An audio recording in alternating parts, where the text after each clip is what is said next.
आज आपने बहुत अच्छी बात पूछी कि गुरुजी कर्तव्य क्या है। बहुत अच्छी बात है। मनुष्य प्रत्येक परिस्थिति में अपने कर्तव्य का पालन कर सकता है। कर्तव्य का यथार्थ स्वरूप है सेवा, अर्थात संसार से मिले हुए शरीर आदि पदार्थों को संसार के हित में लगाना चाहिए।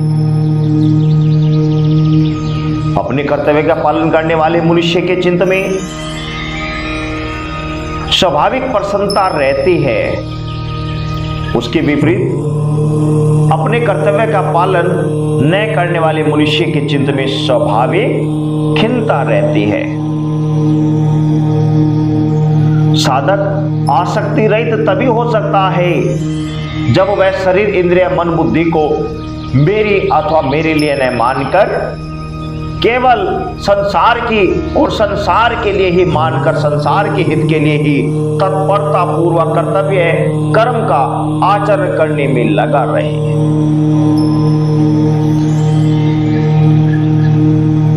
वर्तमान समय में घरों में, समाज में अशांति, कलह, संघर्ष देखने में आ रहा है। उसमें मूल कारण ये कि लोग अपने अधिकार की मांग तो करते हैं पर अपने कर्तव्य का पालन नहीं करते। कोई भी कर्तव्य छोटा या बड़ा नहीं होता। छोटे से छोटा और बड़े से बड़ा कर्म कर्तव्य मार्ग समझकर सेवा भाव से करने पर समान ही है।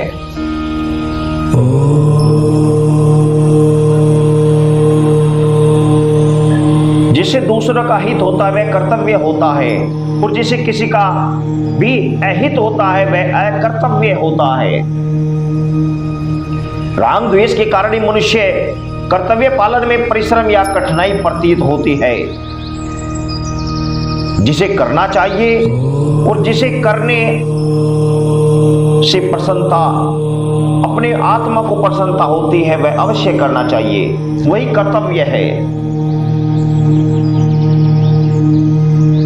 अपने सुख के लिए किए गए कर्म असत और दूसरे के लिए किए गए कर्म सत होते हैं। असत कर्म का परिणाम जन्म मरण की प्राप्ति और सत्कर्म का परिणाम परमात्मा की प्राप्ति होती है।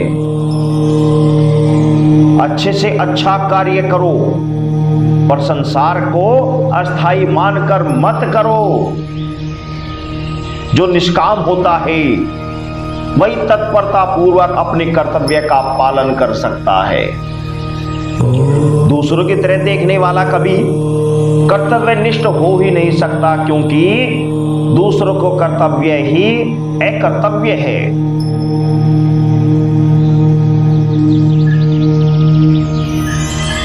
गृहस्थ को गापग्रस्त हो या साधु हो, जो अपने कर्तव्य को ठीक पालन करे वही श्रेष्ठ है। अपने लिए कर्म करने से कर्तव्य की उत्पत्ति होती है और अपने कर्तव्य धर्म का पालन करने से वैराग्य होता है। धर्म ते विरति। यदि वैराग्य न हो तो समझना चाहिए कि हमने अपने कर्तव्य का ठीक पालन किया। अपने कर्तव्य का ज्ञान हमारे में मौजूद है, परंतु कामना और ममता होने के कारण हम अपने कर्तव्य का निर्माण नहीं कर पाते। चारों वर्ण आश्रमों में श्रेष्ठ व्यक्ति वही है जो अपने धर्म कर्तव्य का पालन करता है। जो कर्तव्य से च्युत हो जाता है वह तो छोटा हो जाता है। संसार के सभी संबंध और कर्तव्य का पालन करने के लिए ही, न कि अधिकार जमाने के लिए, खुद के लिए नहीं है, न कि सुख लाने के लिए। एकमात्र अपने कल्याण का उद्देश्य होगा तो शास्त्र पढ़े बिना भी अपने कर्तव्य का ज्ञान हो जाएगा, परंतु कल्याण का उद्देश्य न हो तो शास्त्र पढ़ने पर भी कर्तव्य का ज्ञान नहीं होगा। उल्टे अज्ञान बढ़ेगा कि हम जानते हैं। मैंने अनेकों, आप में से अनेकों व्यक्तियों को देखा जो ये मैं जो आपको ज्ञान में बातें बताता हूँ, आप मुझे अनेकों व्यक्ति मुझे अक्सर बता देते हैं कि गुरुजी हमने तो इसको पढ़ रखा है, हमें तो उसका ज्ञान है। अरे ज्ञान है, लेकिन अपने अंदर उस ज्ञान को उतारा तो नहीं, उस ज्ञान को अपने अंदर समाया तो नहीं, उस ज्ञान का प्रयोग तो नहीं किया, तो उस क्या हुआ? झूठा अहम हो गया, अहंकार हो गया, आपका उससे अहम बढ़ गया। तो अपने कर्तव्य को समझें।